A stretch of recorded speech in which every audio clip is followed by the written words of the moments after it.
সামাজিক যোগাযোগ মাধ্যমে সহিংসতা উস্কে দিয়ে নির্বাচন বানচালের চেষ্টা এবং সংবাদ মাধ্যমের ওপর হামলায় উস্কানি দেওয়া কন্টেন্টের বিরুদ্ধে ব্যবস্থা নিতে মেটাকে চিঠি দিয়েছে অন্তর্বর্তী সরকার। সরকারের একটি সূত্র এ তথ্য নিশ্চিত করেছে। জাতীয় সাইবার সুরক্ষা এজেন্সি শুক্রবার মেটাকে এ চিঠি দেয়। একই সাথে আগামী বছরের ফেব্রুয়ারিতে জাতীয় সংসদ নির্বাচন ও গণভোট হওয়া পর্যন্ত বাংলাদেশ সংক্রান্ত কন্টেন্টগুলোর উপর বিশেষ নজরদারি রাখতে মেটাকে আহ্বান জানানো হয়। চিঠিতে বলা হয়, গণতান্ত্রিক রূপান্তরের পথে থাকা বাংলাদেশে মেটার প্ল্যাটফর্মগুলোকে সহিংসতা উস্কে দিতে ব্যবহার করা হচ্ছে, যা বাস্তবে সহিংসতার রূপ নিচ্ছে।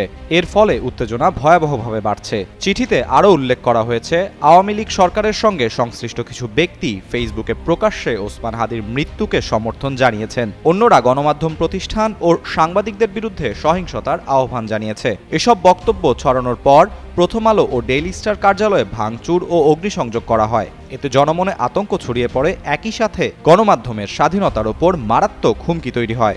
সরকার ও নাগরিক সমাজের পক্ষ থেকে বারবার অনুরোধ জানানো হলেও সহিংসতা উস্কে দেওয়া অ্যাকাউন্টগুলো বন্ধ করার ব্যাপারে মেটা সহযোগিতা করেনি বলেও চিঠিতে অভিযোগ করা হয়। চিঠিতে আরও বলা হয়, ফেসবুকের মাধ্যমে উস্কে দেওয়া সহিংসতার সঙ্গে নাগরিকদের জীবন, গণতান্ত্রিক অধিকার, সংখ্যালঘুদের নিরাপত্তা ও দেশের দীর্ঘমেয়াদী স্থিতিশীলতা গভীরভাবে যুক্ত। পরিস্থিতির গুরুত্ব বিবেচনায় কয়েকটি বিষয়ে মেটাকে ব্যবস্থা নিতে আহ্বান জানানো হয় চিঠিতে।